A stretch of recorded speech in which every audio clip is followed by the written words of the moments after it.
Hi, this is Ken Wolf, Artistic Director of Manhattan Repertory Theater, and welcome to Manhattan Rep's podcast series. Today I am interviewing the director of Behind Mountains Are Mountains, a Haitian Proverb, by Wilna, Julmiste, which is coming into Manhattan Rep July 8th, 9th, and 10th at 7 p.m. I am thrilled out of my mind to be here interviewing Stacy. It's a very, very exciting play, and we're thrilled to house it here at Manhattan Rep. So, Stacy, tell me a little about Behind Mountains Are Mountains, a Haitian Proverb. Well, Ken, Behind the Mountains Are Mountains is it's a relationship drama. It centers around a woman named Lydia Marie Jean-Pierre, who is the frustrated wife of a Haitian-born MBA who has a model life on the outside, but in the inside, behind closed doors, she's desperately trying to keep her marriage afloat. What is really cool about this play? Why do people want to come see this play? Why is this play a little different than other plays maybe you've worked with or directed before? Well, what I really appreciated about the play was the fact that it's told through a Haitian protagonist. So you really can appreciate the universality of the story. Because I'm sure it's something that every married couple goes through at some point. Hopefully they don't make the same decisions, but the feelings of loneliness when there's a lack of communication.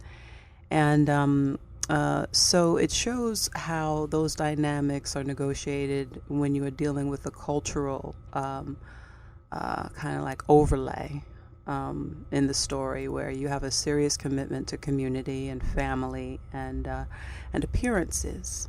So, the characters are finding their challenges through that. What are some of the challenges in working with the actors on this piece? Well, I ended up with a really great cast of actors. None of them are Haitian, but they can all understand the storyline in a way that I think the audience will as well. They can really relate to it. The protagonist is Ibi Bassi, who's a fabulous Nigerian actress, actually.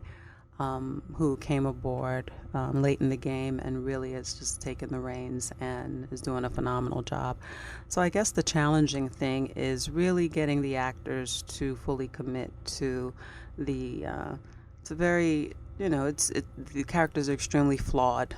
So the challenge is always getting the actors to allow themselves to be as unattractive as their character needs them to be. So how do you do that? How do you get actors to admit the character's flaws? You know what?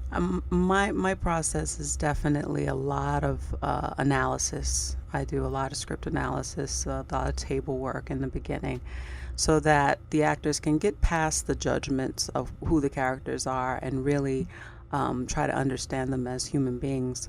This play in particular was tricky because the husband, could easily be seen as just a jerk, an uncaring jerk who only cares about his own feelings. And what I really wanted to do was bring out his vulnerability so that people can walk away wondering if, basically that there's no bad guy, but that they can really relate to the challenges of the choices that people make. That's interesting, very interesting. In dealing with actors, what I find that as a director, every actor has a different style of being directed. How do you adapt yourself for different actors so that you can get the result you want? I'm also a theater stage manager, and I can remember working with a director early on in my career and watching him allow the actors to just basically have free reign up until maybe 2 days before tech. And I remember asking him, I was so frustrated watching the process, I just asked him, why don't you just tell them to do what you want them to do? How do you get them to do what you want them to do? And what he said to me, he's an actor named Arthur French, been acting for years, but he said to me, Stacy, that's not exactly how it works. And so what I learned from that process is no matter what style an actor has, if if they have an understanding of the character, a full understanding of the character. I mean, I think just with enough analysis and enough repetition, and a lot of talking. I do a lot of analysis, but that the actor, it's really about getting them to be able to relate to the character, and whatever they bring to it in terms of style, hopefully I would have seen that in the casting process. And so I let them free in terms of whatever style they use to get to the bottom line. I don't mind that. Cool. Whenever I work on a new play, I always discover something about the new play, and sometimes even about the characters and whatnot. What have you discovered about this play in the process of working on it?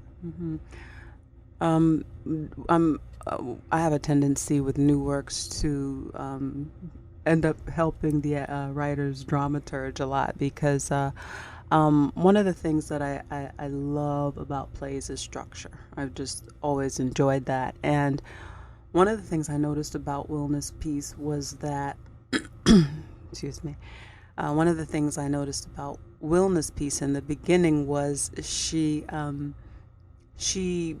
was afraid to go into the details about the characters. She kind of wanted to tell the story. So what I think I really brought to the process is really finding the details and the underbelly of why the characters are making the choices she wants them to make. So I got to realize that, like I said, the husband is not the enemy and the wife is not the victim. What I sought to do was to tell the story in a way where everybody could learn something about themselves. That's great. So here's my James Lipton question. I always ask this, or I try to ask this in my podcasts. What is most important to you about the theater? The stories and the reflection. As a director, my commitment has always been to tell real stories that cause people to think about something. I'm definitely interested in the human condition.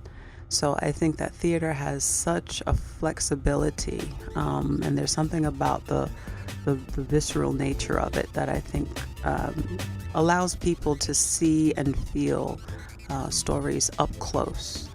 And I think that really does something to help them connect to it a lot more. That's wonderful.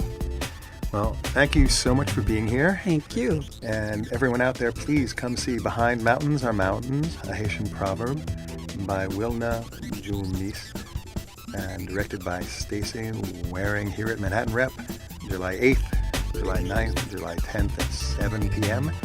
And for tickets, you can call 646-329-6588. Thanks again, Stacy. You're welcome.